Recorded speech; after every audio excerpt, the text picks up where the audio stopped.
દેશમાં એક તરફ સ્વતંત્રતા પર્વ ઉજવાઈ રહ્યો હતો તો બીજી તરફ ગુજરાતમાં બંધારણ શર્મસાર થઈ રહ્યું હતું. આઝાદીના લડવૈયા અને ઘડવૈયા શર્મસાર થઈ રહ્યા હતા અને આ કૃત્ય થઈ રહ્યું હતું શિક્ષણના ધામમાં. અને આ શિક્ષણના ધામમાં થઈ રહેલા કૃત્યમાં ભાગીદાર હતો એ શાળાનો આચાર્ય પણ.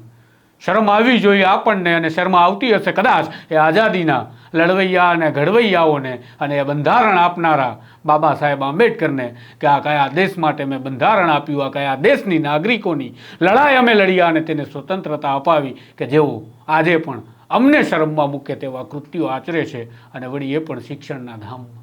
વિગતે વાત કરીએ શું થયું સ્વતંત્રતા પર્વે ગુજરાતની અંદર શિક્ષણના ધામમાં. વૈષ્ણવજન તો તેને કહીએ જે પીડ પરાઈ જાનાને રે. નમસ્કાર, હું છું આપની સાથે તુષાર બસિયા. નવજીવન ન્યૂઝમાં આપનું સ્વાગત છે. વાત છે આ ગુજરાતની બનાસકાંઠાની. બનાસકાંઠાના લાખણી તાલુકાના ખેરોલા ગામની કે ખેરોલા ગામની અંદર આવેલી પ્રાથમિક શાળામાં જ્યારે 15મી ઓગસ્ટે સ્વતંત્રતાનો પર્વ ઉજવાઈ રહ્યો હતો. એક તરફ સ્વતંત્રતાના પર્વ નિમિત્તે લોકો હર્ષોલ્લાસ સાથે ઉજવણી કરી રહ્યા હતા, અને આવી જ ઉજવણી કરવાનું મન થયું એક વાલ્મીકી મહિલાને. અને વાલ્મીકી મહિલાને આ સ્વતંત્રતાની ઉજવણીમાં પોતાની સાથે બાળકોને સામેલ કરવાનું મન થયું. તેઓ આ બાળકોને સામેલ કરવા માટે હાથમાં ચોકલેટ લઈ અને નીકળ્યા. બાળકોને આ ચોકલેટ બાટી રહ્યા હતા, એ પણ શાળાની અંદર, શિક્ષણના ધામની અંદર. અને ત્યારે આ શર્મનાક ઘટનાને અંજામ આપી રહ્યા હતા ગામના કેટલાક એવા તત્વો કે જે તત્વો દ્વારા દલિતો સાથે અન્યાય કરવાનું હજુ પણ નથી ભૂલવામાં આવતું.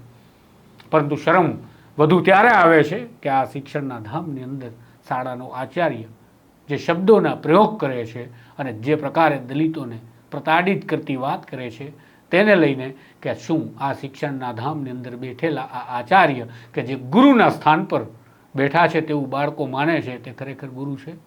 આ ઘટના મામલે અગથળા પોલીસ સ્ટેશનમાં 16 ઓગસ્ટના રોજ ગુનો નોંધવામાં આવ્યો છે, જેમાં આરોપી તરીકે નામ દેખાય છે આચાર્ય દક્ષેશ ભાવસાર સહિત ચહેરા રબારી, ગમન રબારી, અર્જણ રબારી અને ભરતજી ઠાકોરના. આ ફરિયાદમાં આક્ષેપ કરવામાં આવ્યા છે કે સ્વતંત્રતા પર્વ નિમિત્તે શાળામાં કાસુબેન મફાભાઈ પરમાર નામના વાલ્મીકી મહિલા કોથળામાં ચોકલેટ ભરીને લઈ જાય છે અને બાળકોને વહેંચી અને સ્વતંત્રતા પર્વની ઉજવણી કરે છે. પરંતુ એ ભૂલી ગયા હતા કે આ દેશમાં દલિત પેદા થવું અને આ દલિત તરીકે જીવન જીવવું એ તેમના માટે ગુનો, તેમના માટે પાપ અને અભિશાપ બનાવી દીધો છે કેટલાક લોકોએ. કાસુબેન જ્યારે ચોકલેટ વહેંચી રહ્યા હતા ત્યારે બાળકો ખુશી ખુશીથી એ ચોકલેટ લઈ પણ રહ્યા હશે, પરંતુ દરમિયાન આ આરોપીઓ વચ્ચે આવે છે અને કહે છે કે આ કોથળો આપો, અને તેને ફેંકી દે છે. અને બાદમાં કહે છે કે તમારી ચોકલેટથી અમારા બાળકો અભળાય છે, આ શાળામાં હવે ક્યારેય ચોકલેટ વેચવા આવશો નહીં, તમારે કંઈ પણ આપવા આવવું નહીં, અન્યથા બાળકોને તમારા શાળામાંથી કાઢી મૂકવામાં આવશે.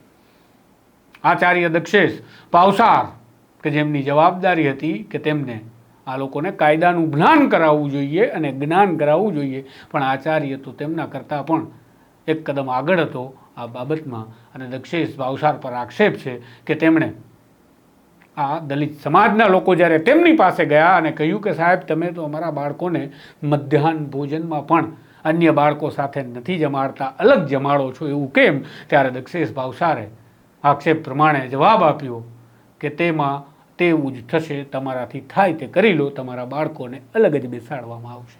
આનાથી વધારે શરમનાક ઘટના ગુજરાત માટે કઈ હોય, આ દેશ માટે કઈ હોય કે આઝાદીના અમૃત મહોત્સવની વાત કરતા હોય અને આઝાદીના ઉજવણીના દિવસે જ જ્યારે લાલ કિલ્લાની પ્રાચીર પરથી પ્રધાનમંત્રી બંધારણની વાત કરી રહ્યા હોય ત્યારે હડાહડ અપમાન થઈ રહ્યું હોય એ બંધારણનું. અને એ સ્વતંત્રતા દિવસે આપણે એ પણ ભૂલી ગયા કે આઝાદીના લડવૈયાઓએ કોઈને નાત કે જાત પૂછ્યા વગર પોતાના જીવન હોમી દીધા હતા.